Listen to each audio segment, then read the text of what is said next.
hari Senin, 9 September 2025, sekitar pukul 14.45 waktu Indonesia Barat, Abdul Qodir Karding dapat telepon mendadak dari Sekretaris Kabinet, Letkol Teddy Indrawijaya. Isinya singkat, padat, dan jelas. Pak Karding, Anda resmi dicopot sebagai Menteri Perlindungan Pekerja Migran. Karding langsung kaget. Ya, siapa sih yang nggak kaget kalau jam 2 siang masih menteri, jam 3-nya udah jadi mantan. Itu lebih cepat dari promo flash sale.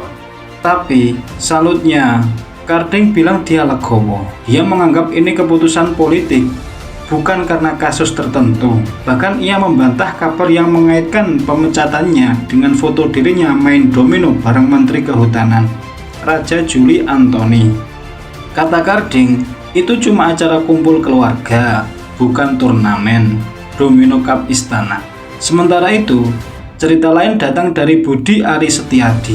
Dia ini malah lebih unik lagi. Bayangin, habis rapat di DPR, pulang-pulang baru tahu kalau dia udah bukan Menteri Koperasi. Bahkan dia tahu resminya bukan dari telepon khusus, tapi dari pengumuman Pak Prabowo langsung. Netizen bilang, wah ini mah bukan reshuffle, ini jump scare politik. Baik Karding maupun Budi Ari sama-sama bilang, reshuffle adalah hak prerogatif Presiden. Walaupun sudah dicopot, mereka janji tetap dukung Prabowo. Budi Ari malah bilang, wong kita yang menangin kok. Netizen auto komentar, waduh ini kayak putus cinta tapi masih bilang aku tetap sayang kok. Nah, yang jadi pertanyaan besar, apakah ini langkah awal Prabowo menyingkirkan pengaruh geng Solo di kabinet? Menurut keterangan Letkol Teddy, pencopotan kali ini adalah peristiwa politik. Artinya, bukan soal kasus kecil, tapi bagian dari penataan keseimbangan. Prabowo dinilai ingin secara perlahan menetralkan pengaruh Jokowi di istana. Bukan berarti ia mengkhianati Jokowi, tapi lebih ke membersihkan anasir-anasir yang bikin ribut. Pak Prabowo kan nggak suka anak buah yang bikin gaduh. Katanya, kalau ada menteri yang bikin heboh, laporan kerja minim, apalagi cuma bikin publik geleng-geleng kepala, ya siap-siap didepak.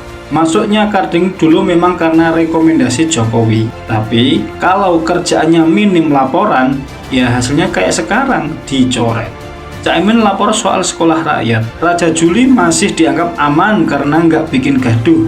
Tapi Karding minim laporan. Kata netizen, waduh, kalau kerjaan nggak dilaporin, gimana bos tahu hasilnya? Laporan tuh kayak sinyal wifi. Kalau putus-putus ya bikin kesel. Publik justru mengapresiasi langkah ini. Banyak yang bilang akhirnya Prabowo mendengar aspirasi rakyat. Bahkan Forum Purnawirawan beberapa waktu lalu juga sempat mendesak supaya orang-orang yang terlalu dekat dengan Jokowi dievaluasi. Tapi muncul juga kritik, kenapa yang kena reshuffle rata-rata orang dekat Jokowi? Kalau adil, ya siapapun yang nggak perform ganti aja, jangan tebang pilih.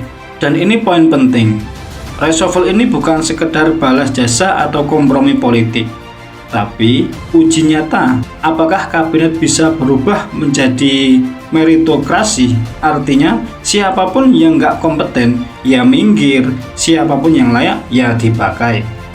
Kesimpulannya, reshuffle ini kayak sinetron politik yang makin seru.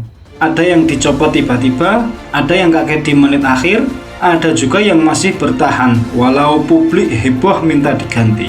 Tapi buat rakyat, yang penting satu, jangan sampai menteri kerja kayak main domino, asal cocok, asal ketemu, asal duduk.